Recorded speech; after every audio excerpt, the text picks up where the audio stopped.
plus il y a des nuages à l'horizon, plus la seule bouée de sauvetage.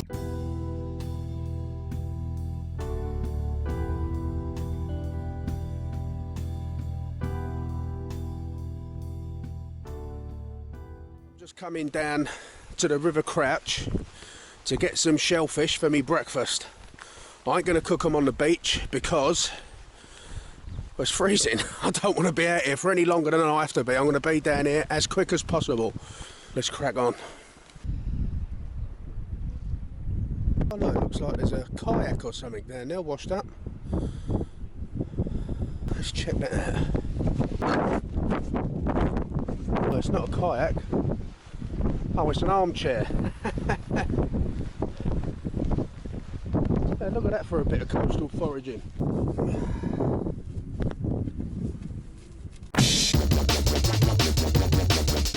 Plus la situation est difficile, et plus il y a des nuages à l'horizon, plus la seule bouée de sauvetage c'est d'avoir de l'espoir. Donc voilà, il est là.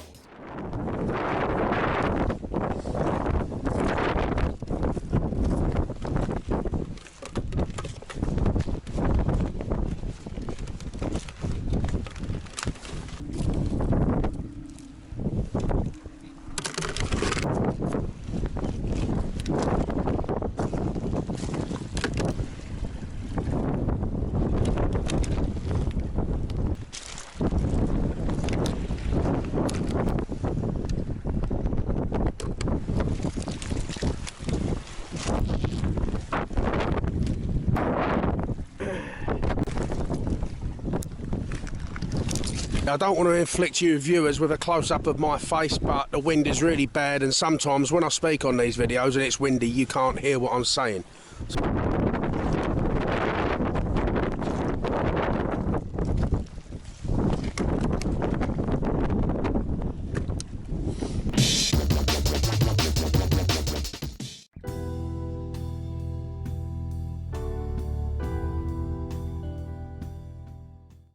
Back to the sea wall to talk to you, because I can imagine down there the wind noise in the background is horrendous. I've got a bucket of hard shell clams and some oysters there, 3 lots of fishing tackle and a crab line. I've got enough, and I'm going to go back to the motor now. I've just got back to the motor and realised I've left me rake on the beach, so I've got to go back and get it, but might have worked out okay for me, because I just spoke to a fella walking his dog and he said he just see a fishing rod on the beach further along near the pillbox, so I'm going to go and investigate. I should imagine if it's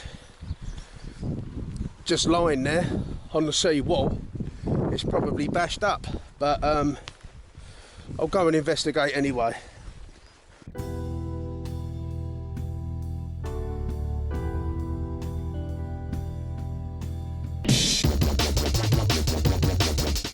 Plus la situation est difficile, et plus il y a des nuages à l'horizon.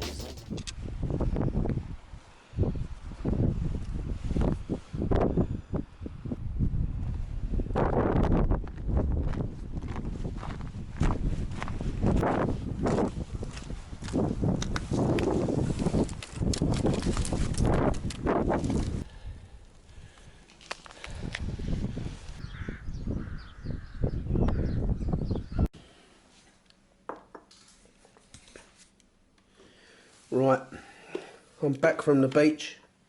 Let's sort through this stuff. I've got 3 sets of fishing tackle and a crab line. I'll sort all through that after. I can't remember the last time I bought lead weights. Just going to put all the oysters and clams in there.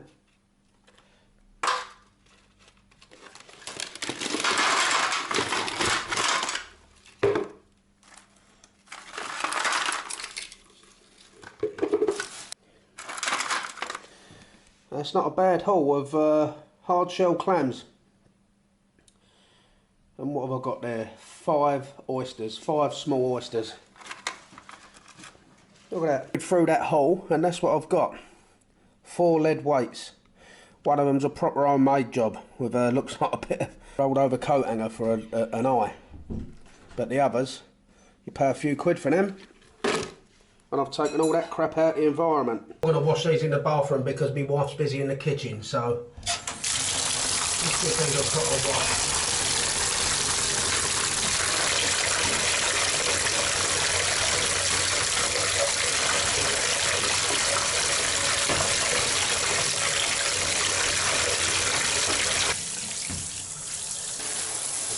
These are all the cleaned and alive ones. I accidentally dropped that one and I cracked him, so not sure what to do with that one. I ain't going to leave him in here with this lot because it might taint the others. So I'm going to leave these to soak in fresh water and salt, and maybe they can dispel or purge some of the crap from their guts. We'll see how that goes. Ça fait mal de penser au monde qu'on va laisser à nos enfants. Ça fait mal. Parce que ça va pas s'arranger en 2 jours. Ça va pas s'arranger en 2 jours. C'est allé trop loin déjà.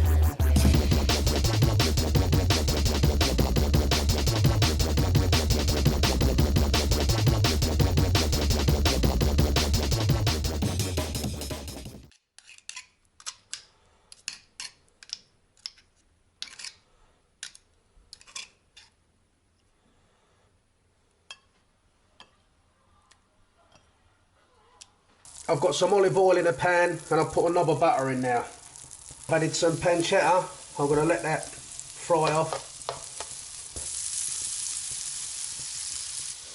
I've got a garlic clove there chopped up, that's going in.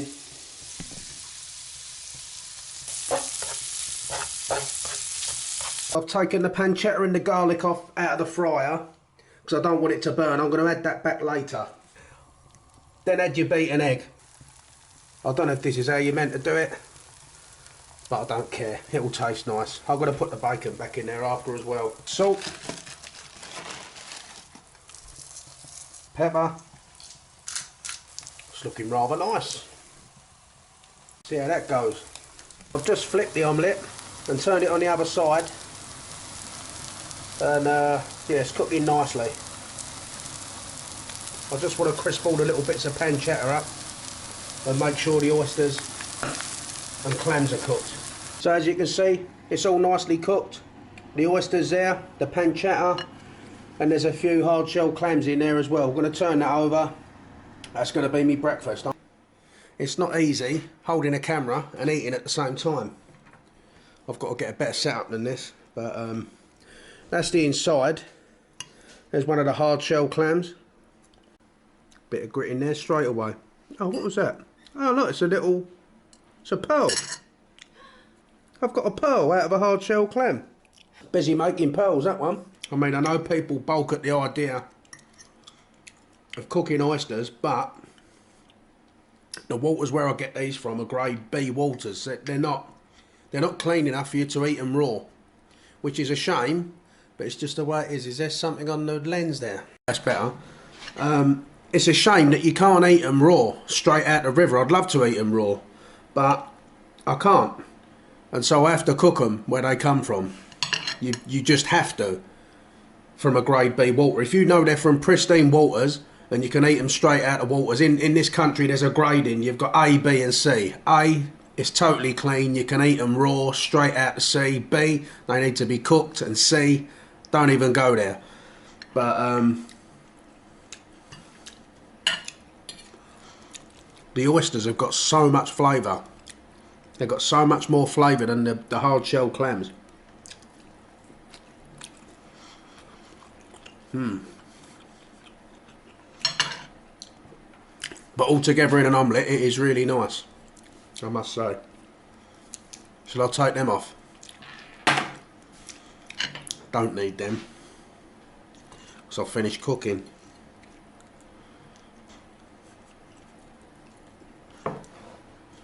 Excuse the snooker table in the background. It's an oyster. They have got a lot of flavour, I must say. There's another one there. As I was saying before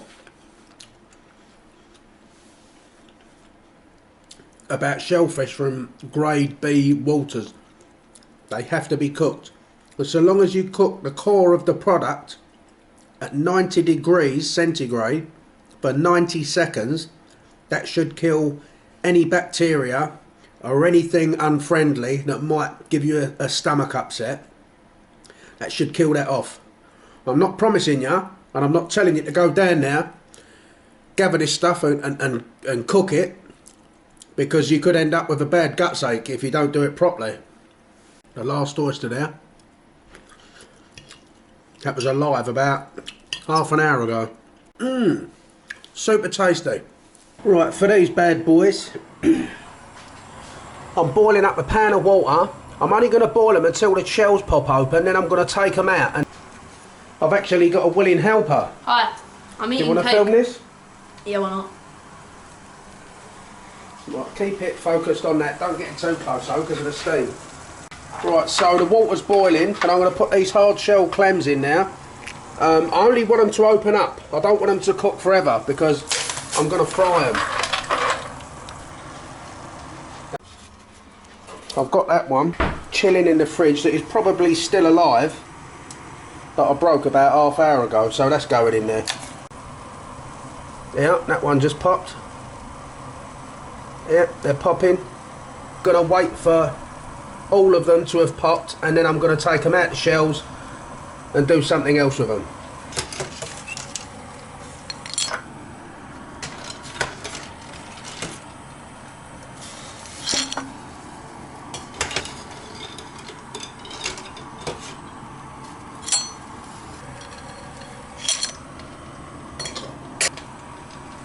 Been shucked out of their shells. There's the meat in that bowl.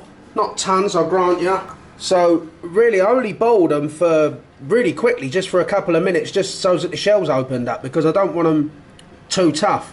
I'm going to put some of this Chinese salt and pepper seasoning on these. I ain't going to go mad with it, because last time I put too much on and they was way too salty. I reckon that might do ya.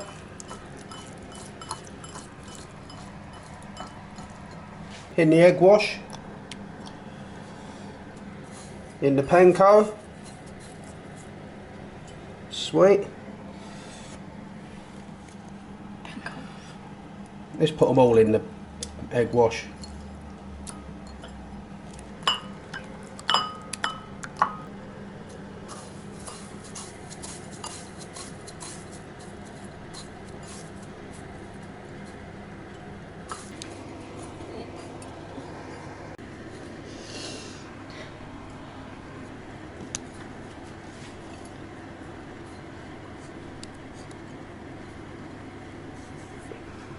Right, so we're done with that little lot. Right, so remember, these are already cooked. They ain't going to take long. So I'm putting them in the hot olive oil now.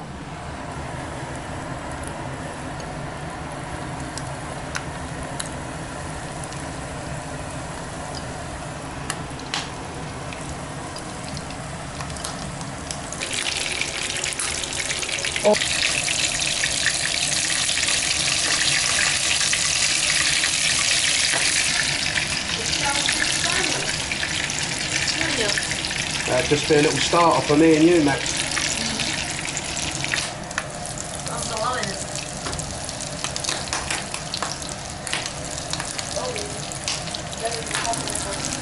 So the second batch are in now. This is what we have.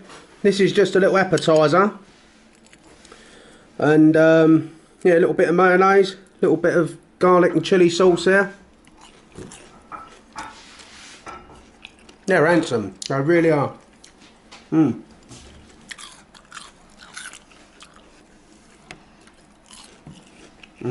They're so crunchy, they're lovely.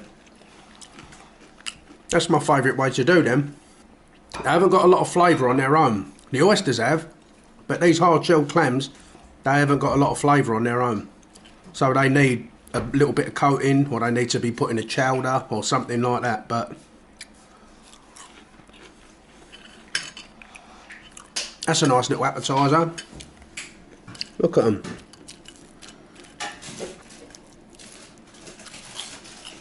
Mm.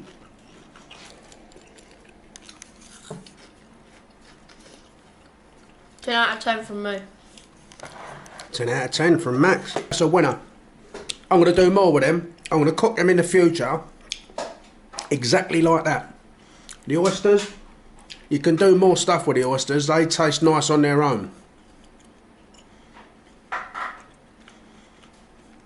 Nice little bit of chew, they're not tough at all. Lovely.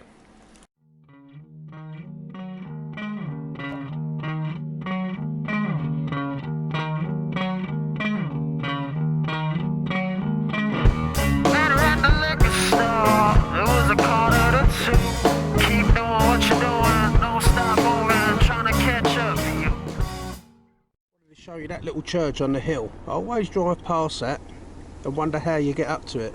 Obviously it must be from the other side, but I've decided to climb up this hill behind me and walk up to this church. Because, well, why not?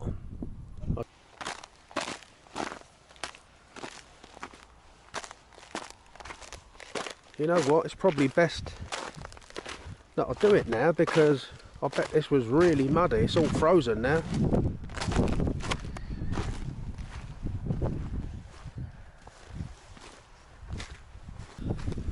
I wonder what the view's like from up there.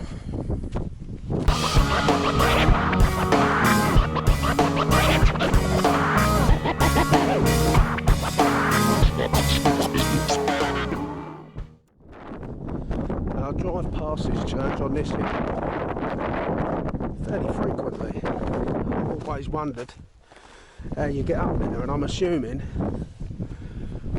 that there is a road from Ashington leading to it, but I'd rather approach it from this way, because driving to it for a town or a village would be too easy and absolutely no fun at all.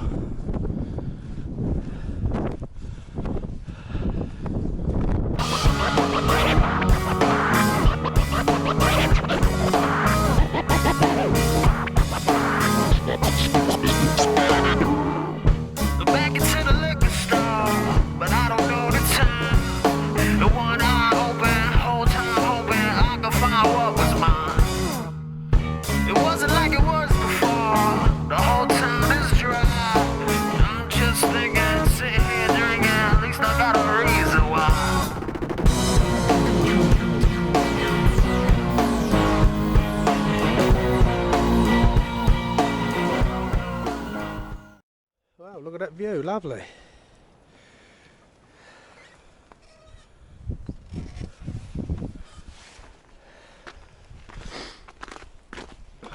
And there's still a bit of a climb to get to the church still.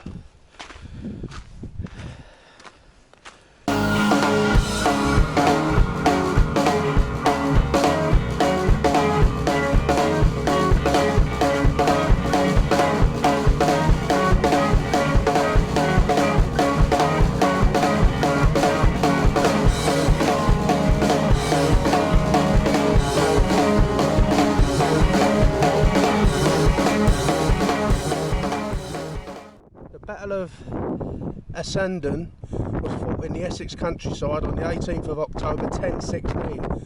You are looking at over what may have been the site of it. Wow. I'm not mad, I'm talking to the camera. Lovely views, oh, it's beautiful, ain't it? I've just walked up from down the bottom now. What's it like? It's a little bit muddy underfoot, but where it's all frozen, it sort of holds you up a bit. It's not so bad. Yeah, it's not so bad. I used to do that walk all the time. I'm too scared in this weather. Yeah.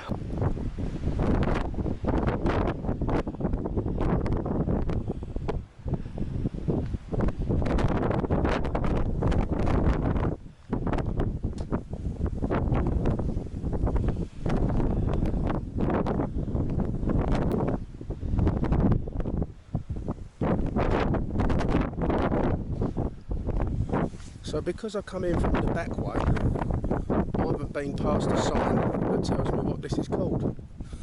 In the distance over there, I'm not sure you can pick it up on this camera, but them tower blocks on the horizon now, in the distance, that's Southend-on-Sea. St Andrew's Minster. Wow.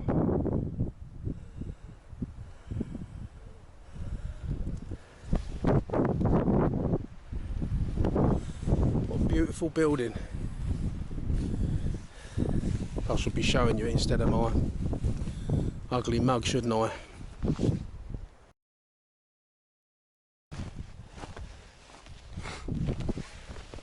Just found that it's a real shame. There's no date on it, but it says Sylvia, aged 7 years.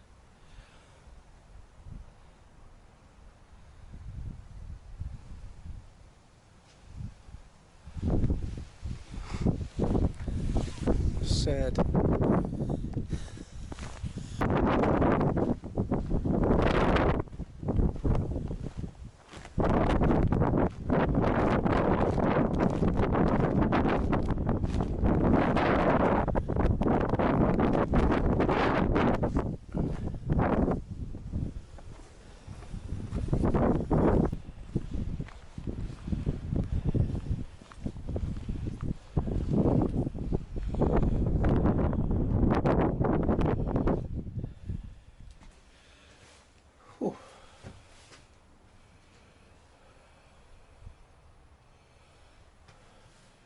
Oh, that's a shame. I bet it's closed. Yeah, it's a shame.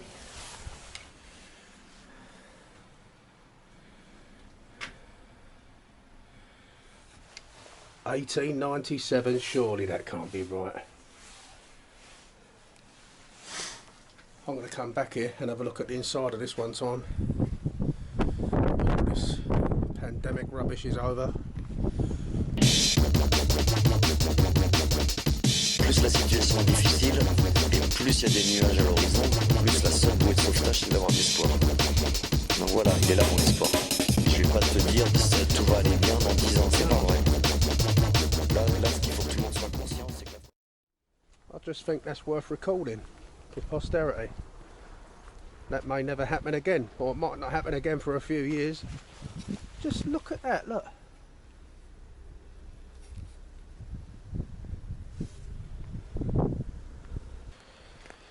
And I've noticed here an old abandoned bus stop. Look at the state of that. Look at the ivy in there.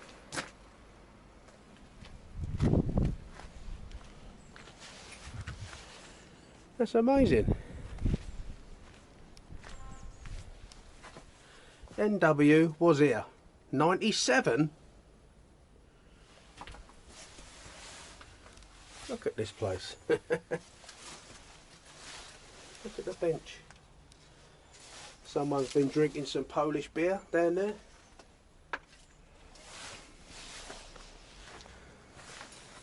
Can't believe that's 97. That's what, 24 years old? Yeah.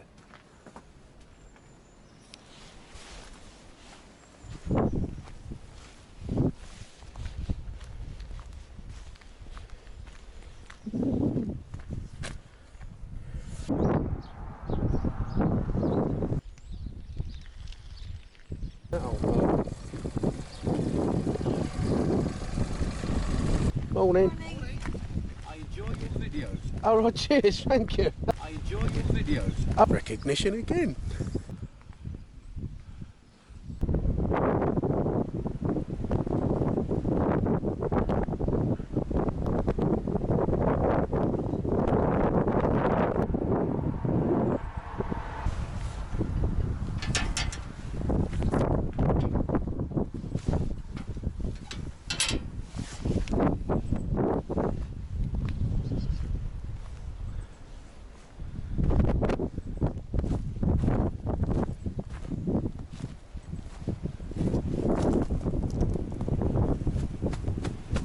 It's frozen solid.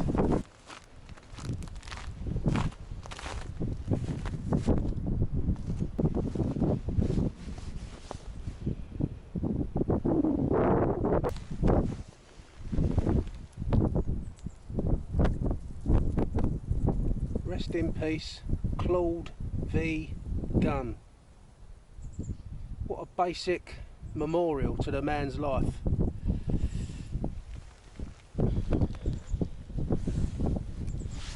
There's a few of these actually.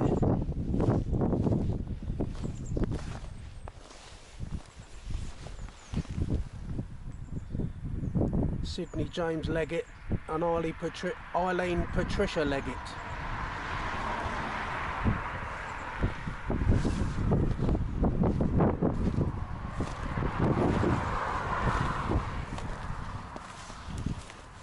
There's people still leaving flowers. I know they're plastic flowers, but they are fairly recently placed there. Oh, 1986 is the last date on there. Hector MacDonald Jolly and Mary Jolly died in 1973. So he lived for 13 years without his wife.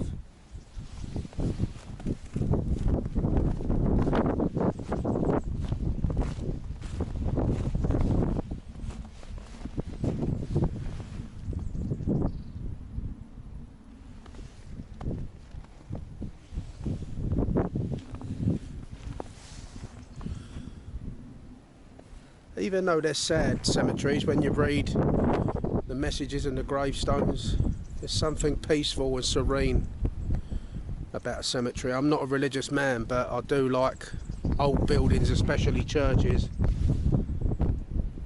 and I like the serenity and peace of a graveyard.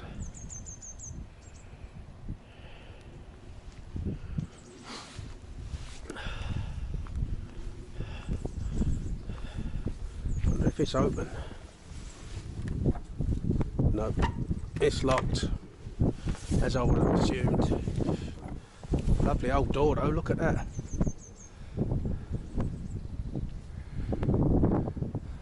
I can't see the date there, it's 18 something, 1816 I think. It's worn away, so it's not an ancient church, but it's been here for a couple of 100 years.